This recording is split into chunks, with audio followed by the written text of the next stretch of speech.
Santo anjo do Senhor, meu zeloso guardador, se a ti me confio a piedade divina, sempre me rege, me guarde, me governe, me ilumine. Amém. Queridos irmãos e irmãs, dando continuidade à nossa meditação, estamos meditando o Evangelho de São Lucas, capítulo 8, versículos 19 ao 21. E nós temos uma cena que nos diz o seguinte: naquele tempo, a mãe e os irmãos de Jesus aproximaram-se, mas não podiam chegar perto dele por causa da multidão. Então anunciaram a Jesus: tua mãe e teus irmãos estão aí fora e querem te ver. Jesus respondeu: minha mãe e meus irmãos são aqueles que ouvem a palavra de Deus e a põem em prática. Bem, este texto, o contexto deste texto é o seguinte, né? Os parentes de Jesus, eles estavam ali, eles estavam vendo Jesus Cristo. Jesus Cristo estava realizando maravilhas, ele estava expulsando demônios, ele estava curando doentes, Jesus estava realizando ali maravilhas, a multidão ficava no meio dele, a multidão não permitia que ninguém chegasse, se amontoava, se aglomerava perto dele. Bem, os parentes de Jesus meio que achavam que ele estava ficando louco, que ele precisava descansar, que ele precisava ser retirado dali. E o que tentaram fazer? Levaram então a mãe de Jesus, porque quem sabe, né? Assim ele é retirado de cena. Quem sabe com a mãe dele, nós conseguimos pará-lo, vamos colocar assim. Então, levando a mãe de Jesus, Jesus ele responde, em primeiro momento parece que de uma maneira muito grosseira, né? Olha, tua mãe está aí. Não, minha mãe e meus irmãos são aqueles que fazem a vontade de Deus e a põem em prática. Veja que forte, né? São aqueles que ouvem a palavra de Deus, são aqueles que fazem a vontade de Deus. Esse é minha mãe, esse é meu irmão, esse é minha irmã. No primeiro momento parece que ele foi um pouco grosso com aquele povo.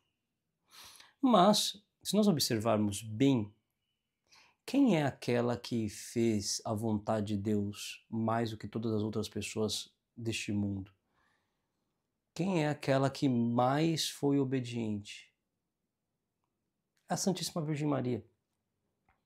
Inclusive, Santo Agostinho nos ensina que há mais alegria na Santíssima Virgem Maria em fazer a vontade de Deus do que em ser mãe, em ser obediente. Nossa Senhora é muito mais feliz porque gerou o nosso Senhor Jesus Cristo em seu coração. Nossa Senhora é muito mais feliz porque ela é amiga de Deus. Não somente porque ela é mãe, mas porque ela é amiga. E por conta dessa amizade de Deus tão perfeita, dessa intimidade de Deus tão profunda, que Deus a escolheu para ser esta mãe. Bem, aqui para nós, um grande ensino. Primeiro, não basta estar somente perto de Jesus. Não basta somente rodear Jesus Cristo. Não basta somente fazer algumas coisas, algumas obras práticas. Não é isso que nos conta como discípulos de Nosso Senhor. O discipulado consiste aqui em ser íntimo de Nosso Senhor Jesus Cristo. Vamos ser contados e precisamos ser contados pela amizade que nós temos com Nosso Senhor Jesus Cristo. É esta amizade que nos levará ao céu. É esse discipulado. E é isso que nós precisamos ser. Discípulos de Nosso Senhor. Amigos de Nosso Senhor. Bem, eu queria aproveitar esse dia, esta cena, e tocar também na vida do santo que nós celebramos hoje, São Pio de Pietrelcina, mais conhecido como Padre Pio, né?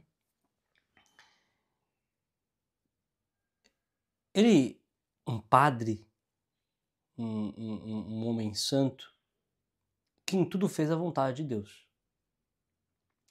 Os santos são estes que são obedientíssimos a Deus.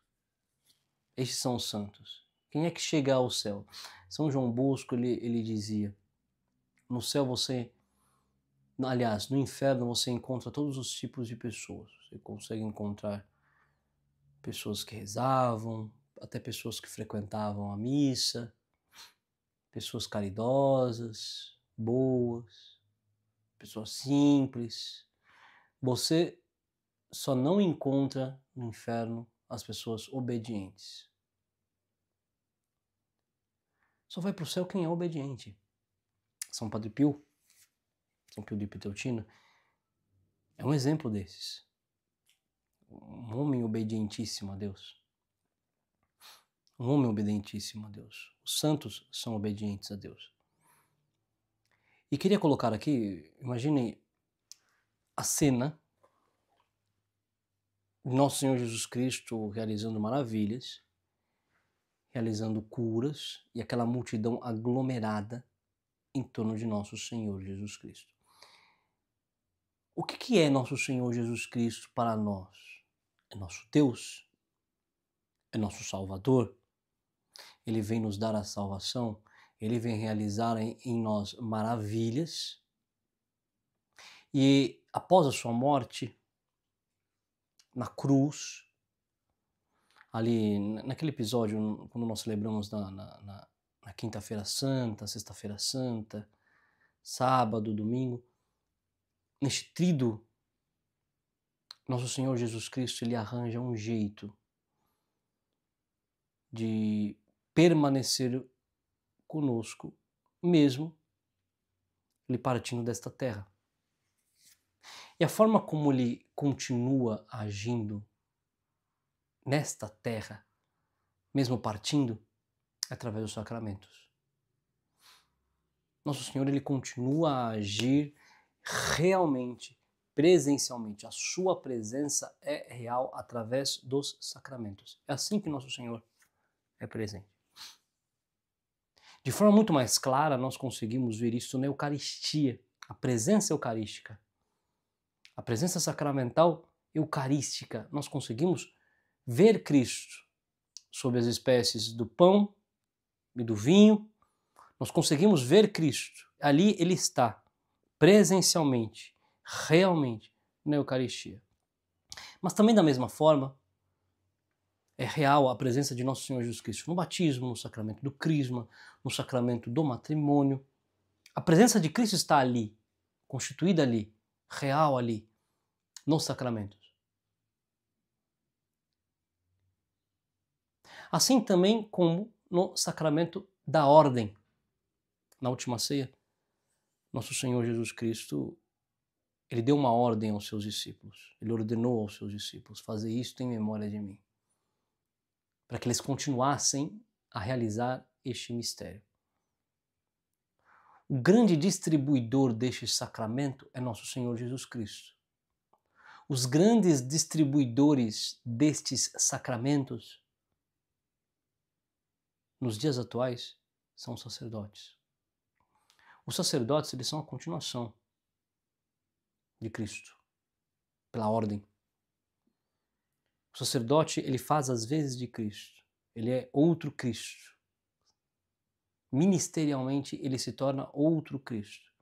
Quando o sacerdote ele é ordenado, quando o padre é ordenado, a pessoa ordenada,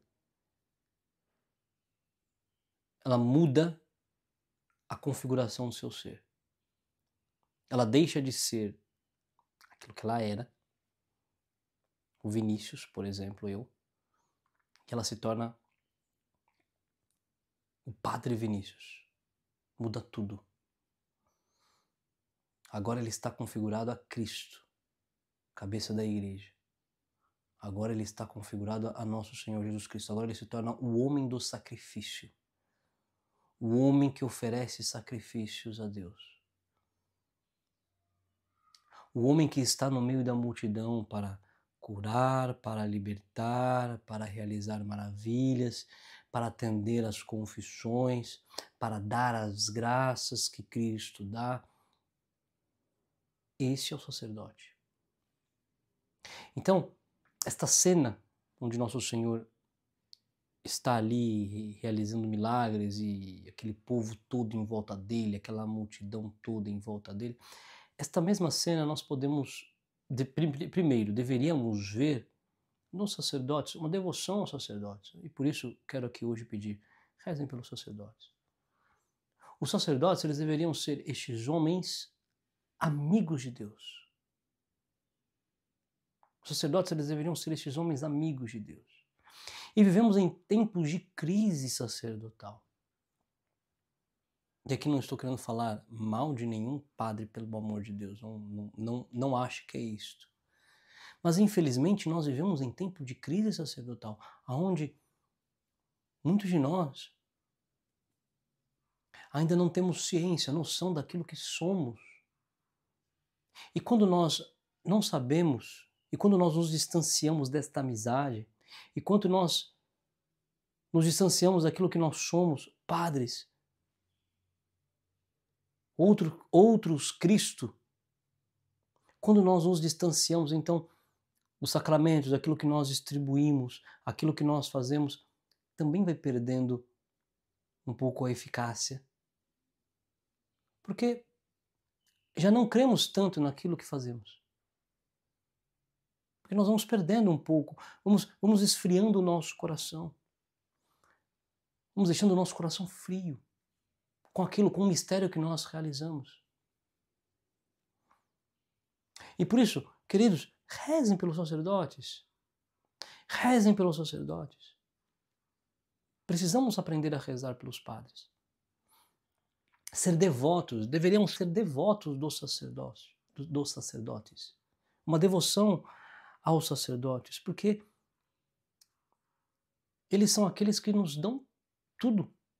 O próprio Cristo real. Sem os sacerdotes nós não seríamos católicos. Sem os sacerdotes nós não confessaríamos, não seríamos livres dos nossos pecados.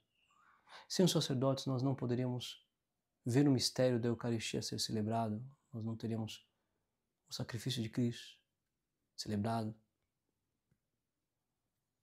perpetuamente. Os sacerdotes são estes que nos dão a vida em Cristo. E por isso precisamos rezar, e por isso os sacerdotes eles são muito tentados. Por isso os sacerdotes eles são muito tentados.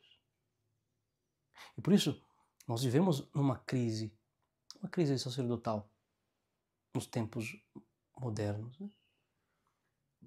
Alguns seminários já muito vazios, algumas ordens com vocações muito escassas. Precisamos rezar pelos sacerdotes. E o que tem São Padre Pio a ver com isso? São Pio de Pietrelcina, ele era um exemplo de sacerdote. Para vocês terem ideia, São Pio ele foi o único sacerdote na história dos santos. Existem muitos padres santos, muitos padres declarados santos pela igreja.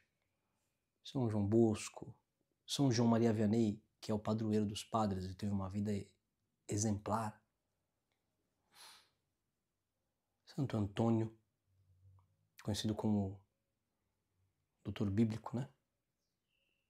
Cara, o homem tinha um conhecimento da Sagrada Escritura impressionante. Outro, com a vida exemplar, São Felipe Neri, próprio Santo Agostinho, entre outros. Poderíamos citar aqui inúmeros.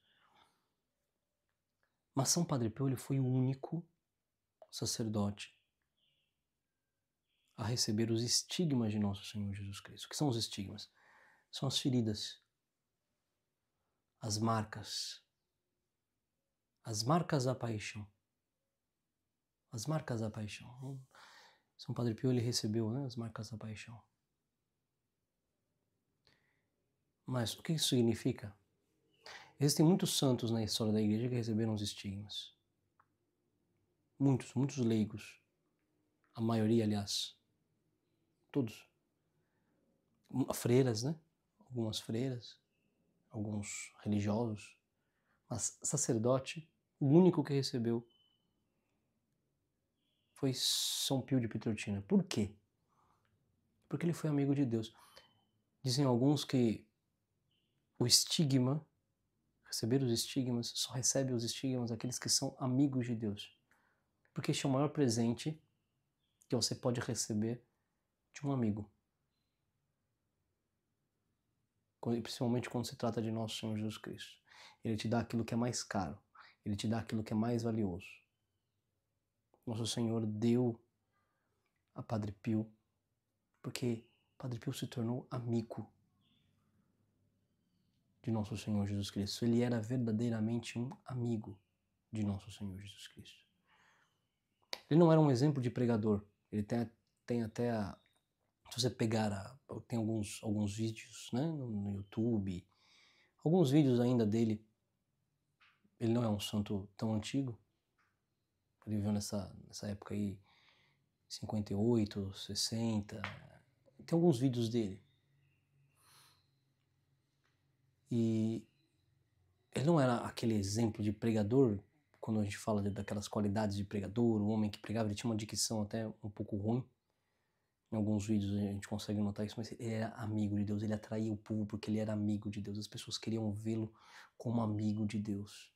Ver aquele homem celebrar a missa dava gosto, ver aquele homem rezar dava gosto, ver aquele homem atender às almas. As pessoas queriam ser atendidas por ele, porque ele tinha dons de amizade com Deus, dons maravilhosos, dons grandiosos. Ele lia as almas, as pessoas vinham se confessar com ele e ele sabia, por graça divina, ele tinha a leitura, ele conseguia ler as almas no confessionário. Então, às vezes, a pessoa escondia algum pecado, ele mesmo dizia: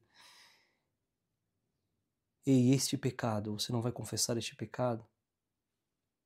Este pecado. Não esconda este pecado, senão eu não posso te dar absolvição. Lógico que eu estou dizendo aqui com um pouco menos de...